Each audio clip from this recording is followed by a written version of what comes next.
ಈ ಮಾತು ಇಲ್ಲಿಂದ ಆರಂಭ ಮಾಡೋದು ಅಂತ ನಾನು ಆಲೋಚನೆ ಮಾಡಿದ್ದೆ. ನಾನು ಈಗ 17ರ ಯುವಕ.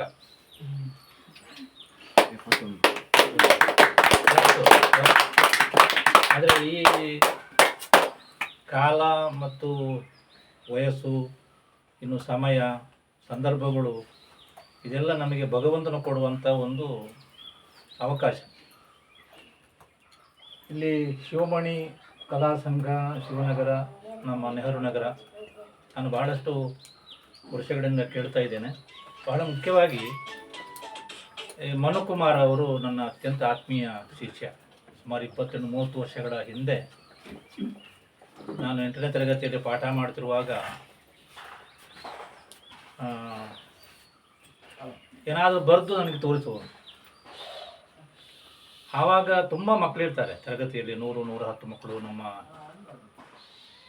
ಏನು ಮಹಾಲಿಂಗೇಶ್ವರ ದೇವರು ನಮಗೆ ಯಾವ ರೀತಿ ನೆಲೆ ಕೊಟ್ಟಿದ್ದಾರೆ, ಅದೇ ರೀತಿ ನಮಗೆ ಶಿಕ್ಷಣದ ನೆಲೆಯಾಗಿರುವಂತಹ ಒಂದು ಅಕ್ಷರ ದೇಗುಲ ಅಂತ ಹೇಳಿದರೆ ಸರ್ಕಾರಿ ಪದವಿ ಪೂರ್ವ ಕಾಲೇಜ್ ಪುತ್ತೂರು. ಇಲ್ಲಿ ಸಾವಿರಾರು ವಿದ್ಯಾರ್ಥಿಗಳು, ಕಲಾವಿದರು, ಪ್ರತಿಭೆಗಳು ಇರುವಾಗ ನನಗೆ ಒಂದು ಹವ್ಯಾಸ ಅಥವಾ ನನ್ನದೊಂದು ಪ್ರತಿಯೊಬ್ಬ ಮನುಷ್ಯನಿಗೆ ಒಂದೊಂದು ಹವ್ಯಾಸಗಳಿರ್ತವೆ, ಸ್ಕಿಲ್ಸ್ ಅಂತ ಇರ್ತವೆ. ಹಾಗೆ ಈ ಮಕ್ಕಳು ಬರೆಯುವುದನ್ನು, ಅವರು ಚಿತ್ರಿಸುವುದನ್ನು ನೋಡಿ ಅದನ್ನು ಒಂದು ಮನದುಂಬಿಕೊಳ್ಳುವುದು ನನ್ನ ಒಂದು ಹವ್ಯಾಸ. ಹಾಗೆ ಅವರು ಬರೀತಾ ಇದ್ದರು. ಇವತ್ತು ದೊಡ್ಡ ಸಾಹಿತಿ ಆಗಿದ್ದಾರೆ, ತುಂಬ ಸಂತೋಷ. ಅದರೊಟ್ಟಿಗೆ ಯಾವತ್ತೂ ನಾವು ಕೆಲವು ಸಲ ನಮಗೆ ಶಾರೀರಿಕವಾದಂಥ ಅಥವಾ ಕೆಲವೊಂದು ತೊಂದರೆಗಳಿದ್ದರೂ ಕೂಡ ಅದನ್ನು ಸವಾಲಾಗಿ ಸ್ವೀಕರಿಸಿ ಸಮಾಜಮುಖಿಯಾಗಿ ಕೆಲಸ ಮಾಡುವಂಥದ್ದು ನಮ್ಮ ಯುವಕರಲ್ಲಿ ನಾವು ಇವತ್ತು ಕಾಣಬೇಕಾದ್ದು ಬಹಳ ಮುಖ್ಯ. ಆ ಒಂದು ಪ್ರತಿಭೆ ನಮ್ಮ ಮನುಕುಮಾರ್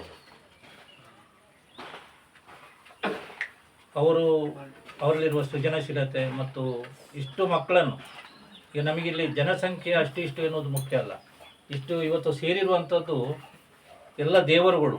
ಮಾತಾಜಿಯವರಿದ್ರು, ಎಲ್ಲ ಅಮ್ಮಂದಿರಿದ್ದಾವಿದ್ದೀರಿ, ನೀವೆಲ್ಲ ದೇವರು, ಮಕ್ಕಳು ದೇವರು. ಇವತ್ತು ಈ ಒಂದು ಕಾರ್ಯಕ್ರಮದಲ್ಲಿ, ಈ ಕಾರ್ಯಕ್ರಮದ ಅಧ್ಯಕ್ಷ ಸ್ಥಾನವನ್ನು ವಹಿಸಿಕೊಂಡವರು ಶ್ರೀಮತಿ ನಳಿನಿ ಮೇಡಮ್ರವರು ತಾವು ಇದ್ದೀರಿ, ಮತ್ತು ಶ್ರೀಮತಿ ನಯನಾ ನೆಲಿಕಟ್ಟೆಯವರು ನನ್ನ ಅವರ ಅತ್ಯಂತ ಆತ್ಮೀಯ ಅಕ್ಕ. ಅವರ ಮಗಳು ನೇಹಾ ಶೆಟ್ಟಿಯವರು ಅವರನ್ನು ಎತ್ತಿಕೊಂಡು ಬಂದಾಗ, ನಾನು ತರಗತಿಗೆ ಅವರು ಎತ್ತಿಕೊಂಡು ಬಂದಾಗ ಆಗ ನಾನು ಏನು ಗ್ರಹಿಸಿದೆ ಅಂತ ಹೇಳಿದರೆ,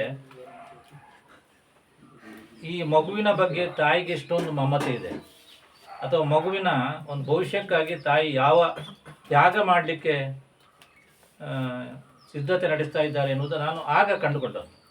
ಅದು ಈಗ ನೆನಪಾಗೋದು ಯಾಕೆ ಅಂತ ಹೇಳಿದರೆ, ಆ ಮಗು ಇವತ್ತು ವಿದ್ಯಾವಂತರಾಗಿದ್ದಾರೆ, ಪ್ರತಿಭಾಶಾಲಿಯಾಗಿದ್ದಾರೆ, ಮತ್ತು ಯಾವತ್ತೂ ತಾನೊಂದು ಈ ವಿಶೇಷ ಚೇತನ ಅಂತ ನಾವು ಕರಿತೇವೆ, ಈಗ ಒಂದು ಭಾವನೆ ಇಲ್ಲದೆ ತನಗೆ ದೇವರು ಕೊಟ್ಟಿರುವಂಥ ಅವಕಾಶವನ್ನು ಉಪಯೋಗಿಸಿಕೊಂಡಿರುವಂತಹ ನೇಹಾ ಮಗು ಇವತ್ತು ನಮ್ಮ ಸಮಾಜದಲ್ಲಿ ಪ್ರತಿಭಾವಂತರಾಗಿ ಬೆಳಗುತ್ತಾ ಇದ್ದಾರೆ ಅಂತ ಅವರ ಅಮ್ಮ ನಯನ ಅಕ್ಕ ಅವರು ಇವತ್ತು ಅಂತಹ ಮಕ್ಕಳ ಒಂದು ಸೇವೆಯನ್ನು ಮಾಡುವಂತಹ ದೇವರವರು, ತಾಯಿಯವರು.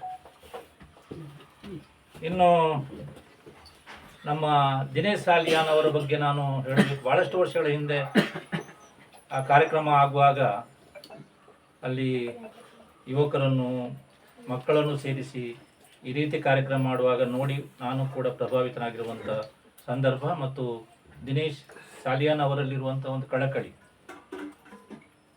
ಇವತ್ತು ಶಿವಮಣಿಯೊಟ್ಟಿಗೆ ಅವರೂ ಸೇರಿಕೊಂಡು ನಮ್ಮ ಹುಡುಗ ಬೆಳಿಬೇಕು ಅಂತ ಹೇಳುವ, ಅವರಿಗೆ ಆಶೀರ್ವಾದವನ್ನು ಕೊಡುತ್ತಾ ಬೆಳೆಸಿರುವವರು ದಿನೇಶ್ ಸಾಲಿಯಾನ್ ಅವರು. ಮತ್ತು ಆ ಶನಿದೇವರ ಒಂದು ಅನುಗ್ರಹ, ಆ ಕ್ಷೇತ್ರದ ಮಹಿಮೆ, ಆ ಕ್ಷೇತ್ರಕ್ಕೆ ಬಂದು ನಿಂತಾಗ ಒಂದು ರೀತಿಯ ರೋಮಾಂಚನ ಆಗ್ತದೆ, ಒಂದು ರೀತಿಯ ಭಕ್ತಿ ಭಾವ ಉಕ್ಕಿ ಬರ್ತದೆ. ಕೆಲವು ಸಲ ನಾನು ಕೂಡ ಹೋಗಿದ್ದೇನೆ. ಅವರು ದಿನೇಶ್ ಸಾಲಿಯಾನ್ ಅವರು ಅವರ ಒಂದು ಯುವಕರ ಮೇಲಿರುವಂತಹ ಒಂದು ಅಭಿಮಾನ ಮತ್ತು ಮಕ್ಕಳ ಮೇಲಿರುವಂಥ ಒಂದು ಪ್ರೀತಿ ಅದೆಲ್ಲ ನೋಡುವಾಗ ಇವತ್ತು ನಾವಿಷ್ಟು ಜನ ಇಲ್ಲಿ ಸೇರಿದ್ದೇವೆ ಅನ್ನೋದು ಇವತ್ತು ಲೋಕಕ್ಕೆ ಗೊತ್ತಾಗಬೇಕು. ಯಾಕಂದರೆ ಕೆಲಸ ಮಾಡುವವರು ನಾವು ಗುರುತಿಸಬೇಕು. ಆ ಗುರುತಿಸಿ ಅವರನ್ನು ಇವತ್ತು ಶಾಲು ಅಥವಾ ಸ್ಮರಣಿಕೆ ಅನ್ನೋದು ಮುಖ್ಯ ಅಲ್ಲ, ಮನಸ್ಸು ಬಹಳ ಮುಖ್ಯ. ಅಂತಹ ಮನಸ್ಸಿನ ಆ ಮನಸ್ಸುಗಳು ಇವತ್ತು ಇಲ್ಲಿ ಎಲ್ಲ ಸೇರಿಕೊಂಡಿರುವಂಥದ್ದು.